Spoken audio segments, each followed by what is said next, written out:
Hindi lang ako, marami sa inyo namulat sa pakikisama sa pagdadamay sa kapwa-tao at naging mas mabuting tao tayong lahat. At siguro dahil dyan, namulat sa akin pumasok sa politika. Noong 1992, tumakbo ako pinakabatang congressman doon sa aming lalawigan sa Batangas. Ako si Basoy, ang Batanggenyong Tisoy. Pag nakabarik na, Barakong Tisoy na. At doon, nung ako'y kumakandidato, sino ang unang-unang tumulong sa akin doon?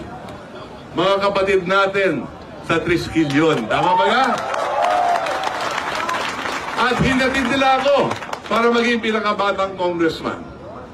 9 na taon lumipas, tumakbo tayo para maging senador. At sa paglalakbay ko sa buong Pilipinas, napansin ko, anumang bayan, anumang syudad, anumang lalawigan, napakadami ng ating mga kapatid. Wala akong pinuntahan na wala akong nakilala o nagpakilala sa akin ng kapatid natin sa Triskelion.